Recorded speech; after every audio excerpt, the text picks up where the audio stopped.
Welcome to Stuff You Missed in History Class, a production of iHeartRadio.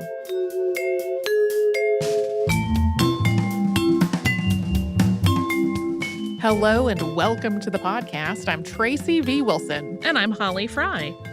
I was poking around JSTOR Daily a while back, and while I was there, I found this article called Her Majesty's Kidnappers.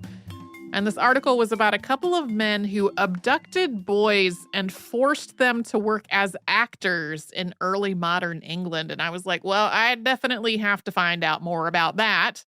So I did, and here is the episode that resulted. As it turned out, pressing boys into service as performers really wasn't new, and it wasn't isolated to these people that this article was about. What led to legal action in this particular case was that these guys abducted a kid whose father was in a position to actually do something about it. I did want to note, England is obviously not the only place where children have been made to work as performers under conditions that could be questionable at best a lot of the time. We're really not going to be talking about or even touching on other historical examples or like all the legal and ethical issues that surround child performers in today's world. Like those are all separate stories from that one with their own historical and social context. I'm sort of imagining people listening to this and thinking like, why aren't they talking about? Yes, but what about that one thing? Yeah. And that like, because those are whole other things. Yeah. The court case that we're talking about today was not directly connected to William Shakespeare, but it did happen during his lifetime while he was working as an actor and a playwright. So as folks probably know, and we actually alluded to it briefly during our Vander Barbet episode, women were not allowed to perform on stage at this point in British history. So in the plays of Shakespeare and his contemporaries, the roles of women and girls were played by young men and boys. But boys did not just play female roles in productions that otherwise had a cast of adult men. There were also entire troupes of boys who worked as performers, stretching back to before there were established public theaters in England. The earliest British accounts of boys as actors were actually in the role of female characters, but these were not in Shakespearean comedies or tragedies. They were in liturgical productions that were staged by churches and cathedrals, and these might be performed at the church or on church grounds or in some other public space. There were also churches and religious groups that put on touring productions that sort of traveled among nearby towns doing miracle plays and mystery plays. In other words, they were depictions of the lives of particular saints or stories from the Christian Bible. Mentions of boys playing the roles of women in these kinds of productions go back at least to the 12th century. Not long after that, boys' choirs were established to perform religious music at services. Boys had been included in choirs before this point, but choirs only made up of boys whose voices had not yet changed due to puberty came a little bit later. The other place that boys were pretty likely to perform during this era was school. Performance was seen as a way for boys to practice their poise and their diction and to learn to develop things like public speaking skills. So school performances were usually of religious or didactic works or maybe classical pieces from Latin or Greek literature. Sometimes schools did put on public performances, but usually this was pretty controlled. So the audience was limited to the students' families or other members of the community, and it was really tightly supervised by the teachers. While she was still a princess, the future Queen Elizabeth I often liked to visit schools and particularly enjoyed being honored with a performance while she was there. Eventually, boys' performing troupes were being invited to perform at court. The first written reference to one of these court performances dates back to 1485. Boys' performing companies became an established part of court entertainment in Tudor England, especially around the holidays, saints' feast days, and other celebrations.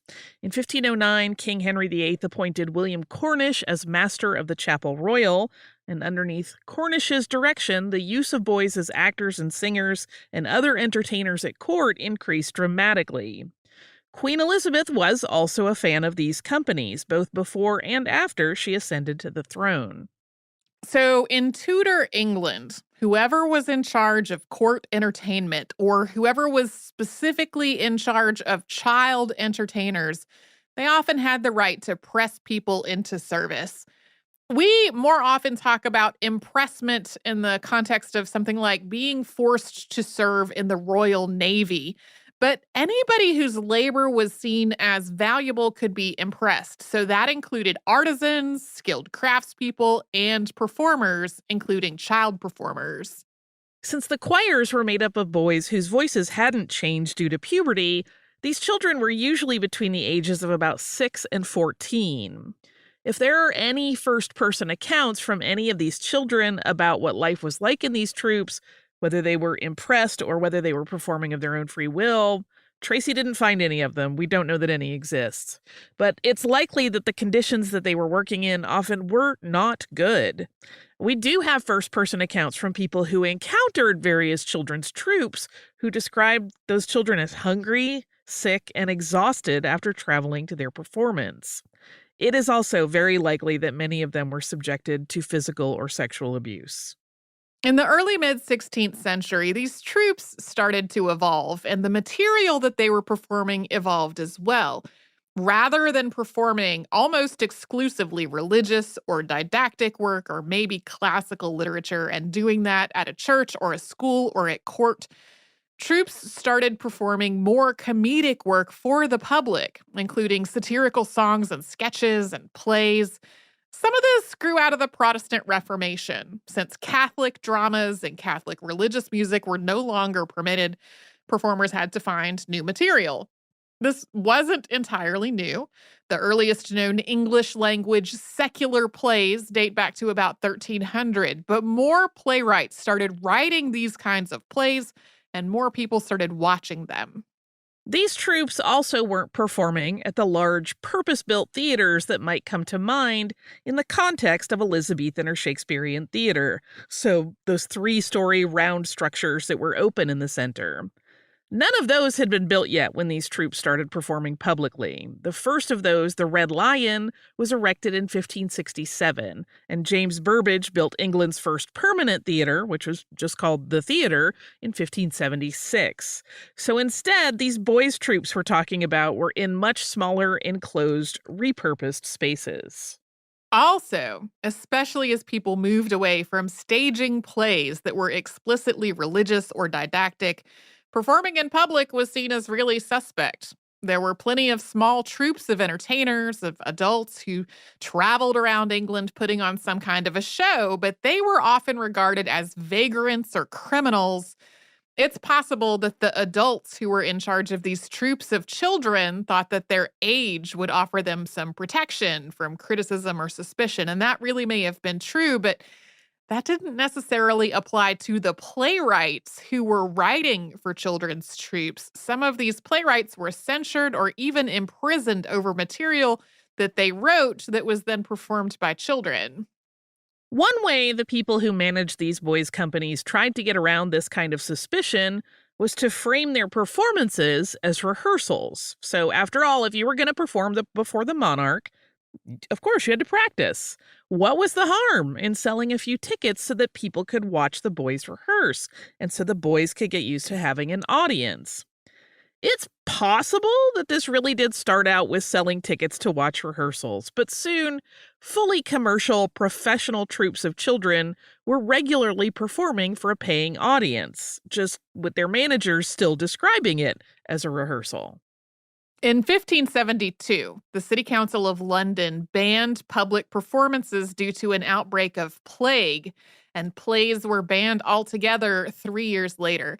These boys' companies continued, though, thanks in part to that claim that they were just rehearsing ahead of their appearances at court. But the boys' companies started to be dismantled as well after Richard Farrant, who was master of the children at Windsor Chapel, rented a space in Blackfriars that he said was going to be used for teaching and rehearsing. But he really turned it into a working public theater. After a lot of legal wrangling in 1584, Farrant's landlord, Sir William Moore, evicted him and the company. By 1590, most of the boys' companies that had been established earlier in the 16th century had fallen apart and no longer existed. But they were revived a few years later, and we'll get into that after a sponsor break.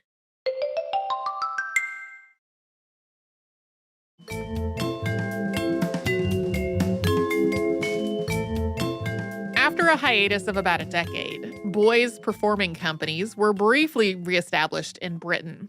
In 1599, a new troupe of boy actors was established at St. Paul's Cathedral. This was known as the Children of Paul's. And then another, the Children of the Chapel Royal, was established in 1600. The next part of this story is mostly focused on the Children of the Chapel Royal, but these two troupes really had a lot of similarities and sometimes they performed together.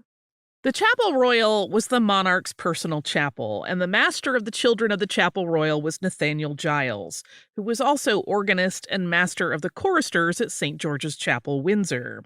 So Giles managed boys who sang for church services, and a troupe of boy actors who were headquartered in Blackfriars in central London. So a bit on Blackfriars. Back in the 13th century, King Edward I had given land to the Dominican order to build a monastery and a cathedral. By the first decades of the 16th century, though, this order was becoming a lot smaller and less powerful, with fewer monks actually living there. So the order started renting out some of its buildings. In 1529, King Henry VIII also started using part of this site as the office and storage space for the king's revels, which was responsible for royal entertainments. This included storage for things like props and costumes. In 1536, after Henry VIII had cut ties with the Catholic Church, he started dissolving England's monasteries. The Dominican monastery in Blackfriars was dissolved 2 years later in 1538, but the area known as Blackfriars maintained its status as a liberty, meaning that it had some autonomy from the City of London Corporation that other parts of the city did not. So, as an important example for this story, if a group of performers in Blackfriars did something that upset the Lord Mayor of London, he did not have the authority to shut it down. Various buildings in Blackfriars were sold after the dissolution of the monasteries, and in 1550, part of this was granted to Sir Thomas Cawarden, who was master of the revels. After Cawarden's death, the property was eventually sold to Sir William Moore. Looping back to what we talked about before the break, Moore later rented this to Richard Farrant, master of the children at Windsor Chapel, who used it as a theater for about a decade, starting in 1576. Usually, this theater is called the First Blackfriars Theater. And as we mentioned earlier, Moore evicted Farrant and his company from that space in 1584 because it was not a rehearsal space. It's an actual functioning theater. James Burbage, father of famed Shakespearean actor Richard Burbage, built a second, larger theater in Blackfriars in 1596, which was used primarily by the children's troops. And a lot of what we know about this theater's history comes from court records. The people involved with managing this theater filed so many lawsuits against each other, and there were also lawsuits filed by people from outside the company, including the one that we're going to be talking about shortly. By the time Burbage opened the second Blackfriars Theater in 1596, multiple standalone theaters had been built in and around London. There was the one just called the Theater, built by Burbage, which we mentioned. There was also the Curtain, the Rose, the Newington Butts Theater, and the Swan. So the second Blackfriars Theater was a lot smaller than all of these. It was roofed, like it was an enclosed building rather than being open in the center like all of those other theaters were. And the Children of the Chapel Royal as a performing company was also different from the companies of adult men who were performing at these other larger public theaters. These adult companies were often beholden to one or more patrons who were funding their work, and the work itself was subject to approval and censorship by the master of the revels. During this period, the master of the revels was Edmund Tilney, whose role grew until he had near total control of English theater. Eventually, he allowed only 2 performing companies of men, and he had to personally approve every single play before it could be performed. But the boys' companies were not subject to any of that. It's often a little unclear whose authority they were performing under, if anybody's. They might be criticized for satirical work that insulted people in power, but they weren't stopped from performing it in the first place. Yeah, they were basically flying under the radar of all of the censorship that sort of kept the other theaters in line. And then also the fact that they were performing in Blackfriars meant they had this other layer of protection. So we mentioned Nathaniel Giles, master of the children of the Chapel Royal, earlier. In 1597, Queen Elizabeth I granted him a patent authorizing him to, quote, take so many children as he or his sufficient deputy shall think meet, in all cathedral, collegiate, parish churches, chapels, or any place or places, as well within liberty as without. This our realm of England, whatsoever they may be. So the purpose of this patent was to make sure that the most talented children in the realm were available to sing for the queen. But Giles did not focus strictly on finding good singers for the Queen's entertainments. He got into a partnership with Henry Evans, who had apprenticed as a scrivener but had become a theatrical producer.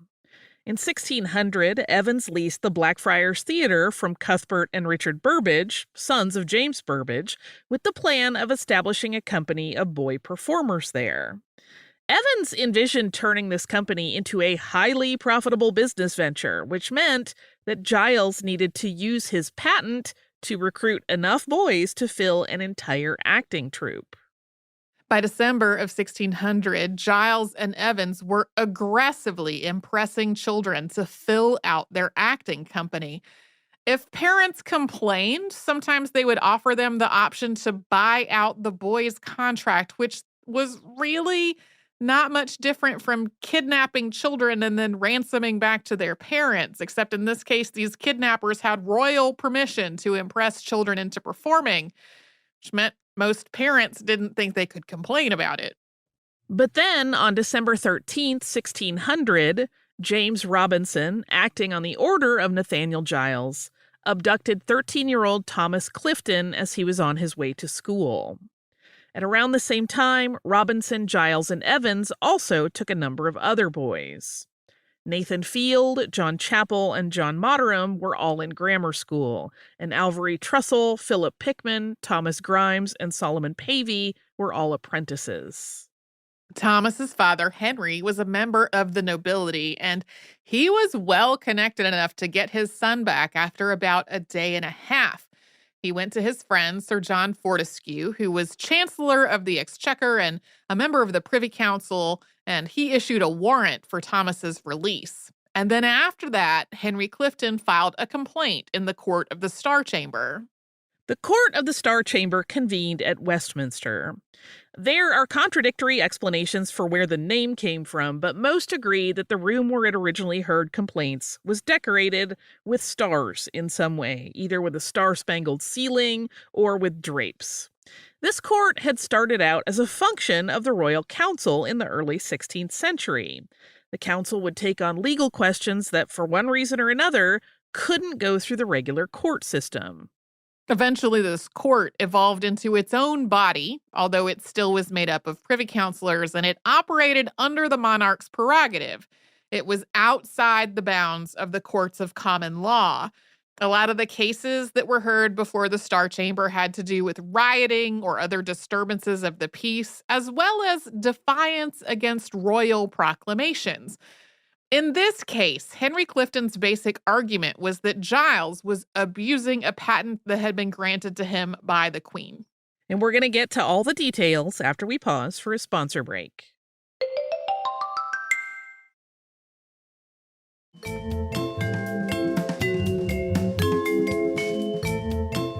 Henry Clifton's complaint was heard before the Court of the Star Chamber on December 15th, 1601.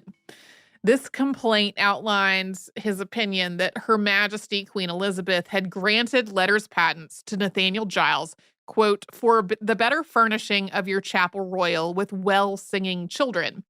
and this granted him to take such children from places like parish churches and chapels. But instead, Giles had confederated himself with James Robinson, Henry Evans, and others to put these boys into a, quote, company of lewd and dissolute mercenary players. The language used in this complaint is really repetitive, and it's kind of circular with just inordinately long sentences, which I'll tend to say the same thing. Yeah, I usually enjoy reading historical documents like this, but I found this one in particular kind of exhausting. So Tracy, bless her, has edited all of that to make it a bit more understandable. And he basically accused them of, quote, endeavoring, conspiring, and complotting how to oppress diverse of your majesty's humble and faithful subjects, and thereby to make unto themselves an unlawful gain and benefit. They conspired and concluded for their own corrupt gain and lucre to erect, set up, furnish, and maintain a playhouse or place in the Blackfriars within your majesty's city of London. To better furnish their plays and interludes with children, they and the said confederates, abusing the authority and trust by your highness, have most wrongfully, unduly, and unjustly taken diverse and several children from diverse and sundry schools of learning and other places, and apprentices to men of trade from their masters. Clifton also spelled out that these children were being taken not for service as part of the choir in the Chapel Royal as had been intended, but they were being, quote, employed in acting and furnishing of the said plays and interludes. This was, he said, quote, against the wills of the said children, their parents, tutors, masters, and governors, and to the no small grief and oppressions of your majesty's true and faithful subjects. Importantly, Giles's patent empowered him to impress, quote, well-singing children. But the boys named in the complaint were, quote, no way able or fit for singing, nor by any the said confederates endeavored to be taught to sing, but by them the said confederates abusively employed, as aforesaid, only in plays and interludes. There's just a whole lot of the said and the aforesaid in here, more than in the bits that we just read. So instead, Clifton's son had been given lines to learn, and he was threatened with being beaten if he did not learn them. Clifton called this an abuse of Her Majesty's commission. Clifton also described what had happened when he had gone to the theater to get his son back. He had been, quote, utterly and scornfully refused, and the perpetrators had basically dared him to take them to court. Clinton argued that it was, quote, not fit that a gentleman of his sort should have his son and heir, and that his only son, to be so basely used. So to be clear, Clifton was not arguing that no children should be impressed as performers, but that it was not appropriate for his son, due to his station and the fact that these children were being used as actors, not as singers in religious services. It was, in his words, quote, an abuse of the nobility of this your highness's realm and an abuse of your majesty's said commission. Many of the records relating to the court of the Star Chamber have not survived until today, so we don't have a lot of detail about the decision, but in short, the court found in Clifton's favor. Evans was censured for, quote, taking up of gentlemen's children against their wills and to employ them for players. He had to resign from his work at Blackfriars Theatre and leave London. But in a lot of ways, this really didn't affect him. He transferred his interest in the company to his son-in-law, Alexander Hawkins, and Hawkins more or less ran things as Evans's proxy. We know all of this from a letter that was written later on by one of his associates, not from any actual legal records about this arrangement. For Giles, though, the biggest consequence was that when he received a new patent in 1606, it specified this, quote, we do straitly charge and command that none of the said choristers or children of the chapel so to be taken by force of this commission shall be used or employed as comedians or stage players or to be exercised or act in any stage plays, interludes, comedies, or tragedies. For that is not fit or decent, that such as should sing the praises of God Almighty should be trained up or employed in such lascivious and profane exercises. Um, there's kind of a gap, though, between when this case was heard in 1606, and we don't really know if he kept impressing children as actors in that window between when the court case was decided and when he was issued this new patent. I love how it's like, you can kidnap them if they're going to sing for the queen. Right. Only religious music, but If they're gonna sing church music, kidnapping them is fine. just cool. And at least two of the boys named in Clifton's complaint wound up staying with the theater, Solomon Pavey and Nathan Field. Pavey had been apprenticed to Edward Pierce, who was choir master at St. Paul's. He died at the age of 13, but Field continued to act into adulthood, and he died in 1620. After all this, a lot of theater companies started at least nominally apprenticing young boys as actors rather than pressing them into service. But these apprenticeships were a lot different from the guild apprenticeships that people might be more familiar with.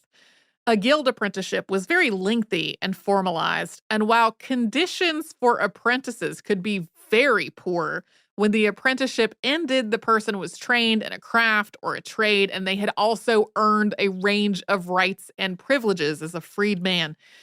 The boys who apprenticed as actors were often younger than typical guild apprentices, and based on the records that we have, most adult performers had not apprenticed as actors when they were children. So it was like, if children were being, quote, apprenticed, they weren't becoming actors using that training as when they were adults. It was actually a lot more likely for an actor to have gone through an apprenticeship in some other trade and then come to acting as an adult. And then conscripting children for performing as singers continued for a lot longer. Once there were more permanent public theaters in England with established companies of adult actors, children's troupes became increasingly controversial among performers and playwrights. There are written references to them in some of the dramatic work of the day. Shakespeare's Hamlet was written right around the time that the boys' companies were revived, and the first folio version includes a conversation between Hamlet and Rosencrantz, in which Rosencrantz describes a theater troupe as, quote, an array of children, little eyases that cry out on the top of question and are most tyrannically clapped for it. Hamlet answers, quote, what, are they children? Who maintains them? How are they escotted? Will they pursue the quality no longer than they can sing? Will they not say afterwards, if they should grow themselves to common players, as it is most like, if their means are no better, their writers do them wrong to make them exclaim against their own succession? Ben Jonson's satire, The Staple of News, also includes a character called Censure who complains about these troops. Quote, they make all their scholars playboys. Is not a fine sight to see all our children made interluders. Do we pay money for this? We send them to learn their grammar and their Terence, and they learn their playbooks. The Staple of News was first performed in 1625, and at that point, boys' acting companies had once again faded out in England. Queen Elizabeth I died in 1603, and King James VI of Scotland and First of England succeeded her. His consort, Anne of Denmark, issued a new patent to the children of the royal chapel, and they became the Children of the Queen's Revels.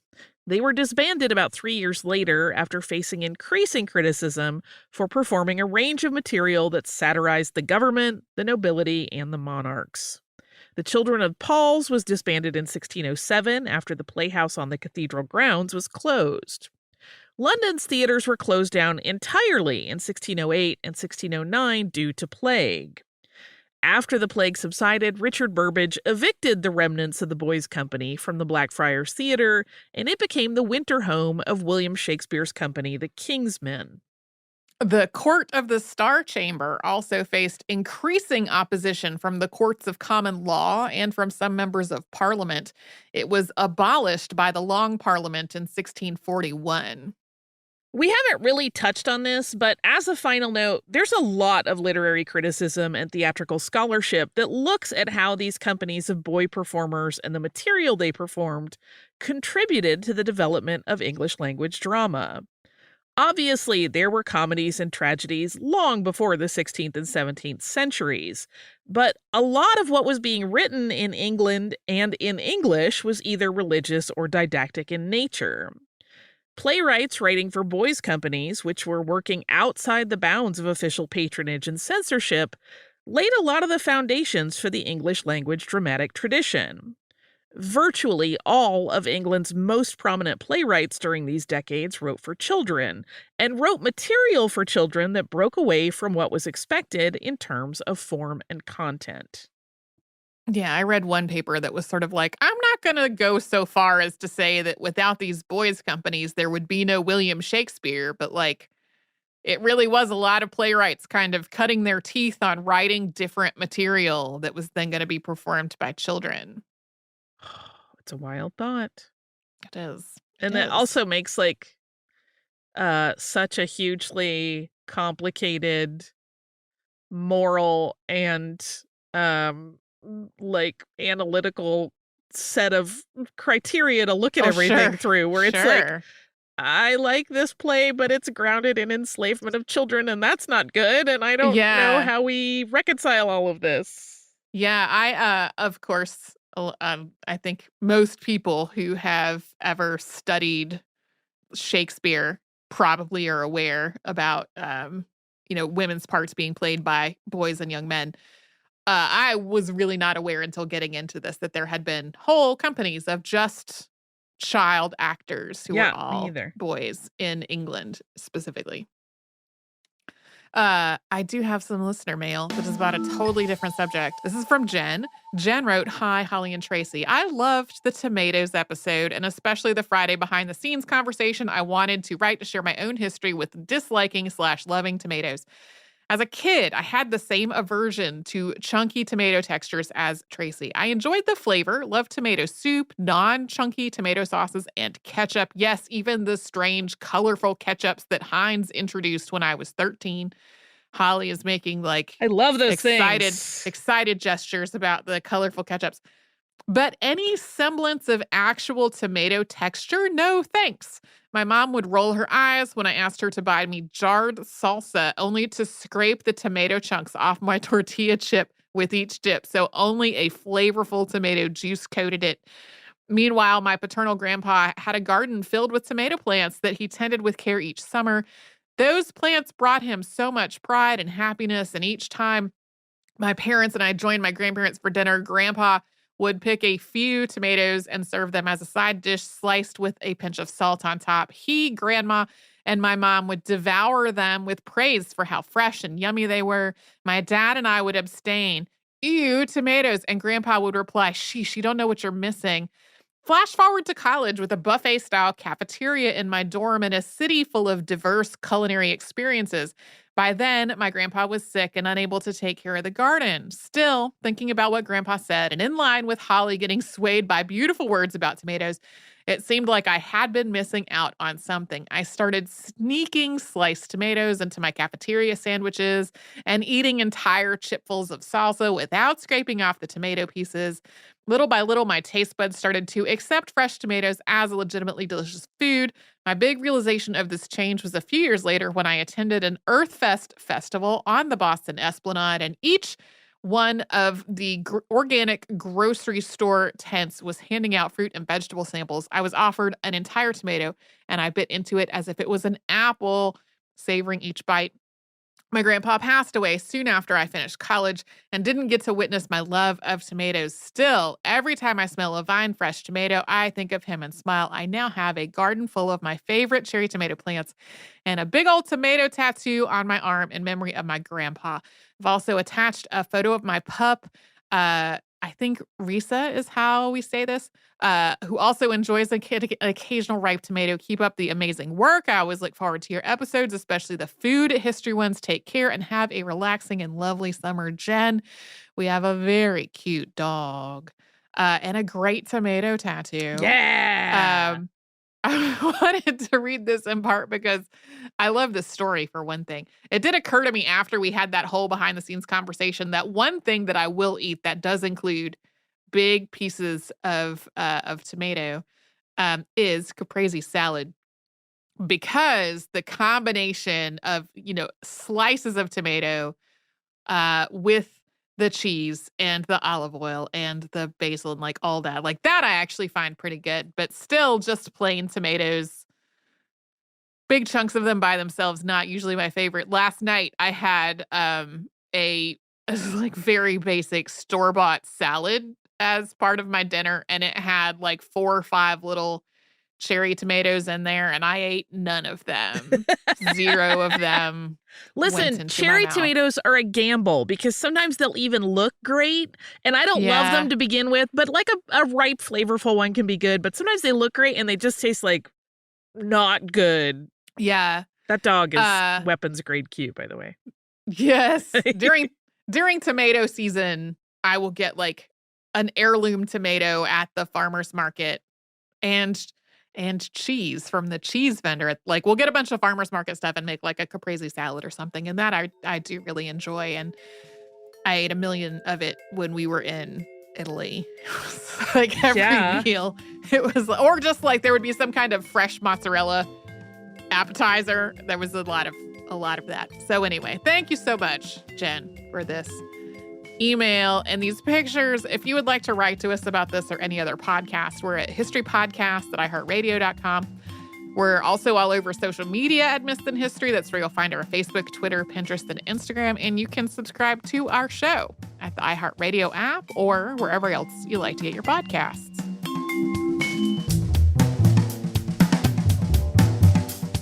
Stuff You Missed in History Class is a production of iHeartRadio. For more podcasts from iHeartRadio, visit the iHeartRadio app, Apple Podcasts, or wherever you listen to your favorite shows.